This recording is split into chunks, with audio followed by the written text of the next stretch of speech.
하나님께서 오늘 우리에게 주신 말씀 역대하 9장 26절에서 27절 말씀입니다. 역대하 9장 26절에서 27절 구약성경 668면에 있습니다.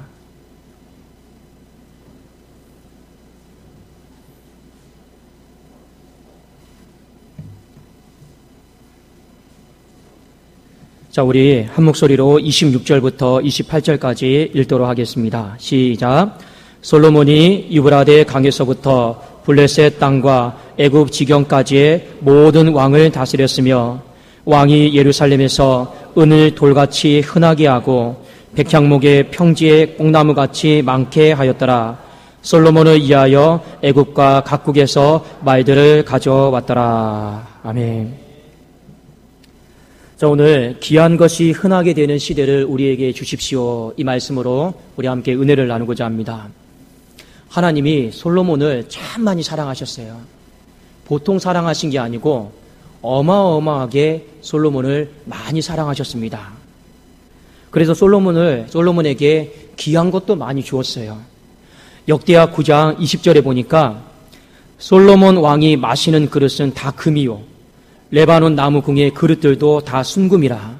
솔로몬 시대에 은을 귀하게 여기지 아니함은, 그러니까 그릇도 금이고 컵도 금이고 다 하나님이 금덩어리로 다 입혀주셨습니다. 진짜 많이 사랑한 거죠. 22절에 보니까 솔로몬 왕의 재산과 지혜가 천하의 모든 왕들보다 큰지라. 왕이 예루살렘에서 은을 돌같이 흔하게 하고 백향목을 평지의 뽕나무같이 많게 하였더라. 이 역대하 9장 말씀에 보면 하나님이 정말로 솔로몬에게 귀한 걸 많이 주셨습니다. 그래서 솔로몬의 한 시대에 부흥을 이뤘어요. 어떤 부흥을 이루었느냐? 귀한 것이 흔하게 되는 이 놀라운 축복을 이룬 줄로 믿습니다. 여러분, 하나님께서 왜 솔로몬에게 귀한 것이 흔하게 될 정도로 엄청나게 많은 것을 주셨을까요? 이유는 딱 한 가지입니다. 그것은요, 솔로몬의 마음속에 이런 마음이 있었어요. 어떤 마음이라고요? 이런 마음. 우리 한번 따라해 보겠습니다. 이런 마음. 솔로몬의 마음속에 이런 마음이 있었는데 이런 마음 때문에 하나님이 자신이 줄 수 있는 모든 귀한 것을요 솔로몬에게 다 부어주셨습니다.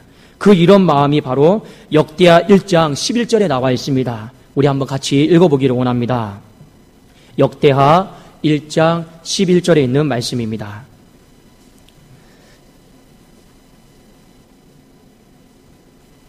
자, 우리 같이 한번 읽어보겠습니다. 시작. 하나님이 솔로몬에게 이르시되 이런 마음이 내게 있어서 부나 재물이나 영광이나 원수의 생명 멸하기를 구하지 아니하며 장수도 구하지 아니하고 오직 내가 내게 다스리게 한 내 백성을 재판하기 위하여 지혜와 지식을 구하였으니. 이런 마음은 여러분 어떤 마음이냐면 하나님의 백성을요 귀하게 여기겠다는 마음입니다. 귀하게 여기겠다는 마음이에요. 근데 하나님이 딱 보실 때 이런 마음이 너무 마음에 드셨습니다. 그리고 이런 마음이 솔로몬에게 있을 동안에 하나님이 엄청난 은혜를 부어주신 것이죠. 그 은혜의 내용이 여러분 무엇이냐면 역대하 9장 23절과 24절 한번 같이 보십시다. 자, 역대하 9장 23절과 24절입니다. 같이 한번 읽겠습니다. 시작. 천하의 열왕이 하나님께서 솔로몬의 마음에 주신 지혜를 들으며 그의 얼굴을 보기 원하여 각기 예물을 가지고 왔으니 곧 은그릇과 금그릇과 의복과 갑옷과 향품과 말과 노새라. 해마다 정한 수가 있었더라. 이런 마음을 갖고 있는 것 자체로도 하나님은요 부와 명예와 모든 것을요 다 주변에서 그냥 다 보내주신 거예요. 여러분, 제가 부자 되는 방법 알려드릴까요? 다들 부자가 되고 싶죠. 우리는 다 가난하게 살고 싶은가요? 아멘 안 하시는 거 보니까. 그런데 부자가 되는 방법이 있어요. 성경에 분명히 말씀해 보면 재물을 얻을 능은요 하나님이 주셨다 이게 나와 있습니다. 근데 하나님이 주셔야 되는 거예요. 내 힘과 내 능력을 얻은 거는요 반드시 새어나가게 되어 있습니다. 반드시 그것은요 구멍이 생기게 되어 있어요. 틈이 생겨요.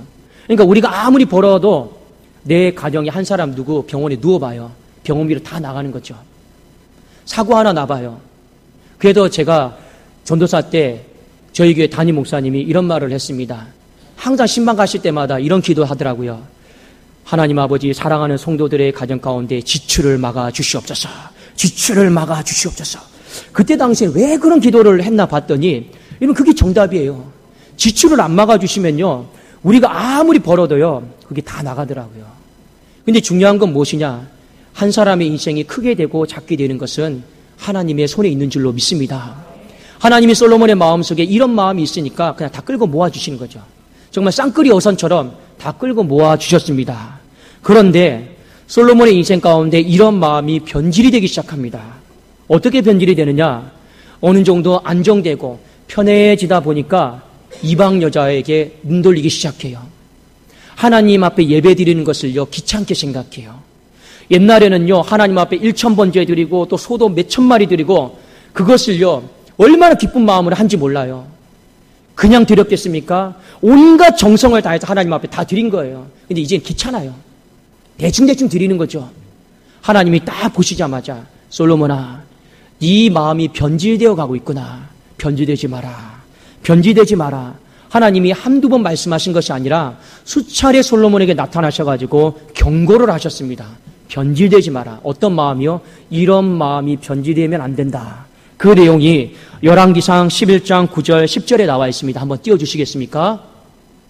열왕기상 11장 9절 10절입니다.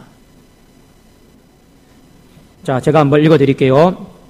솔로몬이 마음을 돌려 이런 마음을 돌린 거예요. 이스라엘의 하나님 여호와를 떠남으로 여호와께서 그에게 진노하시니라.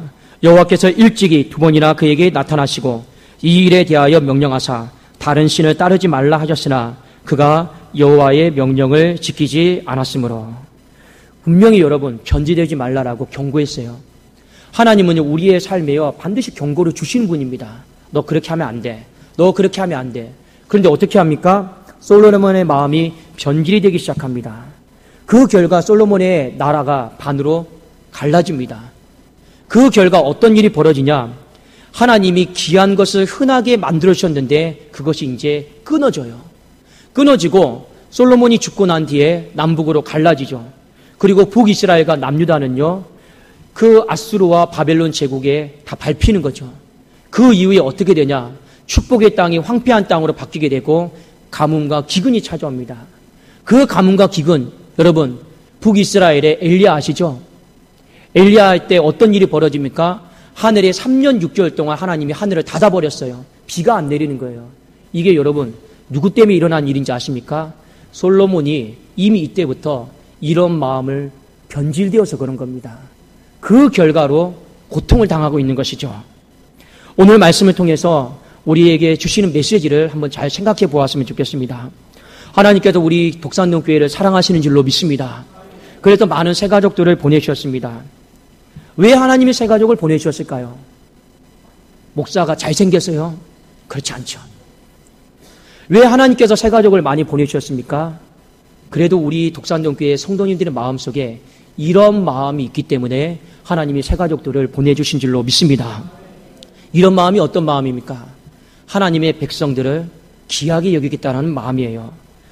여러분, 하나님의 백성을 귀하게 여기겠다라는 그 마음은요, 그 마음만 가지고 있어도 하나님이 지금보다 더 많은 사람들을 30배, 60배, 100배로 우리 교회 가운데로 보내주실 줄로 믿습니다.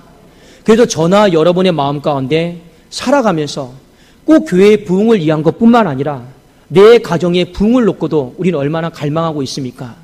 가정에도 필요한 것이 이런 마음이고 교회에도 필요한 것이 이런 마음입니다. 이런 마음은요, 한 영혼을 천하보다 귀하게 여기겠다는 그 마음이 우리에게 있어야 된다는 거죠. 한 영혼을 천하보다 귀하게 여기겠다라고 하는 건요, 그 사람의 어떤 비위를 맞추라고 하는 것이 아닙니다. 어떤 의미냐?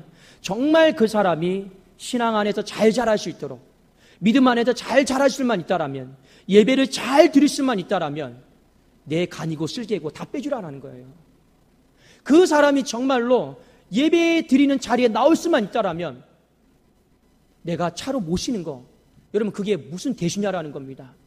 그 사람이 예배만 드릴 수만 있다라면 내 물질을 써가면서 여러분 하는 모든 헌신들이 무슨 어려운 일이냐라는 겁니다. 우리 안에 이런 마음이 충만하기를 주님의 이름으로 축원합니다. 하나님은 우리에게 지금 요구하시는 마음이 바로 그런 마음입니다. 그리고 우리 안에 서로에 대해서도 마찬가지죠. 너는 너고 나는 나다. 이거는요, 하나님께서 원하시는 이런 마음이 아닙니다. 하나님께서 정말 우리가 옆에 있는 형제 자매에게 서로에게 갖기를 원하는 마음이 어떤 마음인지 아십니까? 서로를 귀한 것을 귀하게 여기는 마음. 이것이 우리 교회 안에 있기만 하면 우리 교회는 무너지지 않고 주님 다시 오시는 날까지 계속적으로 부흥하게 될 줄로 믿습니다. 오늘 여러분 보세요. 솔로몬은요, 하나님 앞에 금덩어리를 구하지 않았습니다. 솔로몬은 하나님 앞에 은도 구하지 않았고 명예도 구하지 않았고 내가 오래 살게 해달라고 장수도 구하지 않았습니다. 그런데 하나님은요, 세상이 기준으로 봤을 때 귀하다라고 여기는 건요, 솔로몬에게 다 주셨어요. 왜 주셨을까요? 솔로몬의 마음속에 이런 마음이 무엇입니까? 최소한 하나님께서 귀하게 여기시는 것을 나도 귀하게 여겨야겠다라는 그 마음이 바로 이런 마음 아닙니까? 그 마음이 솔로몬 안에 있으니까 하나님이 세상의 눈으로 봤을 때 귀하다라고 여기는 거 얼마나 많이 있습니까? 다이아, 금, 은, 명예, 장수, 이 모든 것을요, 그냥 덤으로 주시는 것이죠. 여러분이 인생 가운데 살아가면서 이 사실을 분명하게 깨달으세요. 여러분의 삶의 축복은요, 멀리에 있는 것이 절대로 아닙니다. 여러분의 삶의 축복은요, 하나님의 백성들을 내가 얼마나 귀하게 여기느냐, 하나님의 백성들을 내가 얼마나 소중하게 여기느냐, 그것이 내 가정의 축복이요, 교회의 축복인 줄로 믿습니다. 우리 한번 좌우에 계신 분들 한번 서로 이렇게 인사 한번 나눌까요? 당신을 최고로 귀하게 여기겠습니다. 당신을 최고로 귀하게 여기겠습니다. 최고로 여러분, 제발요. 최고로 귀하게 여기세요. 모르는 사람이 옆에 앉아도, 오늘 혼자 예배 드려야 하는데 왜 옆에 앉아가지고. 조금 이따 분명히 목사님 인사시킬 건데, 또 손잡으라고 할 텐데, 그러면 안 되죠. 어떻게 해야 됩니까? 하나님, 이게 웬 떡입니까? 웬 복입니까? 여러분, 그런 마음 가지셔야죠. 아셨습니까? 누군가가 새로 왔어요. 안내하는 사람들이 인사를 딱 합니다. 이러면 안 되죠. 그 사람은 돈 받고 여러분 인사합니까? 아니잖아요. 서로 보면 반갑습니다, 권사님. 반갑습니다, 장로님. 반갑습니다, 집사님. 어떤 세 가족이 오랜만에 이렇게 다 왔습니다. 간만에 교회 나왔습니다. 근데 간만에 교회 나오면 사람이요, 저는 예를 들면 앞에 이영자 권사님이 머리를 바꾸기만 해도 저는 다 알아요. 우리 허세영 집사님은 몰라도 저는 다 알아요. 다 알아요. 그런데 예를 들어서 우리가 오랜만에 보는 성도들은요, 살이 빠졌는지 몸이 좀 왜소했는지 다 보입니까? 안 보입니까? 다 보이잖아요. 근데 우리는 어떻게 해야 됩니까? 아이고, 오랜만에 봤는데 왜 이렇게 몸이 삐쩍 말랐어? 그럼 마음이 아프잖아요. 그래도 우리는 어떻게 해야 됩니까? 어이구, 오랜만에 봤는데 너무 건강한 모습으로 봐서 반갑습니다. 여러분, 이것이요, 귀하게 여기는 마음이에요. 걔도 오랜만에 봤는데, 아이고, 어디 아파? 왜 이렇게 맨날 니는 아파? 이거 하고, 아이고, 오늘 당신의 웃음을 보니까 참 행복해요. 그러면 여러분, 또 오고 싶습니까? 안 오고 싶습니까? 만나는 사람들마다 맨날 어디 아파? 어디 아파? 저 같아도 안 옵니다. 그렇잖아요. 그러니까 우리의 마음속에 항상 여러분, 서로 입장을 바꿔놓고 귀한 것을 귀하게, 말 한마디라도 어떻게 저 사람에게 더 힘이 되어줄까, 용기를 북돋아줄까, 이런 마음이요, 교회 안에 있으면요, 그 교회는 가족 같은 교회가 되고 행복한 교회가 되고 부흥하는 교회가 될 줄로 믿습니다. 여러분, 프로그램으로 절대 교회는 부흥되는 게 아니에요. 돈을 많이 쏟아붓는다고 교회는 부흥되는 게 아니에요. 새 가족들에게 선물을 많이 준다고 해서 교회는 부흥되는 게 아니에요. 잠깐 부흥은 할 수 있죠. 그러나 절대 오래 못 갑니다. 어느 교회가 오래 갑니까? 이런 마음이 있는 교회가 오래 가게 될 줄로 믿습니다. 우리 오늘 이후에 새가족 예배를 드립니다. 많이 축복해 주세요. 아이고, 얼굴 생김새는 어떤가, 이런 거 보지 마시고 그냥 귀하게 여겨주세요. 하나님이 우리 독산동 교회를 너무 사랑하셔서 저 한 영혼 한 영혼을 보내주셨구나. 그냥 감사하다. 아이고, 저 사람이 누구랑 결혼하는 사람이라며? 이런 거 다 필요 없어요. 아셨습니까? 아이고, 저 사람 옛날에 교회 떠났다가 다시 돌아온 사람인데 무슨 새가족이요? 여러분, 그러면 안 되죠. 한 영혼 한 영혼을요, 귀하게 여기십시오. 그러면 하나님께서 주님 다시 오시는 날까지 귀한 것이 흔하게 되는 그 시대, 여러분 꿈꾸지 않습니까? 누리고 싶지 않습니까? 금과 은이 얼마나 우리가 그것을 만지고 얻기가 힘듭니까? 근데 하나님이 귀한 것을 흔하게 되는 그 시대를 주시겠다고 약속하셨는데, 이런 마음만 가지면 그렇게 주시겠다고 약속하셨는데, 우리 가정과 교회가 반드시 그 시대가 우리 때 임하게 하여 주시옵소서. 충만한 축복이 있기를 예수님의 이름으로 축원합니다. 기도하겠습니다. 살아계신 하나님 아버지, 감사를 드립니다. 우리 독산동 교회 안에 모든 성도님들의 마음 가운데 이런 마음 허락하여 주시옵소서. 그리함으로 말미암아 귀한 것이 흔하게 되어지는 놀라운 은총과 역사를 경험하게 하여 주시옵소서. 이후에 하나님 앞에 많은 새가족들을 보내주신 것에 감사해서 주님 앞에 영광 돌려드립니다. 하나님, 우리의 힘과 능력으로 잘나서 온 것이 아니라 하나님께서 은혜 가운데 불쌍히 여기셔서 보내주신 줄로 믿습니다. 아버지여, 하나님께서 보내주신 귀한 백성들이 이곳 가운데 믿음의 뿌리를 잘 내리고 아버지여 무성하고 번성하여서 30배, 60배, 100배 뻗어나가게 하시고 나중에는 민족과 열방을 하나님 앞에 드리는 복된 백성들이 되게 하여 주시옵소서. 예수 그리스도의 이름으로 기도드리옵나이다. 아멘.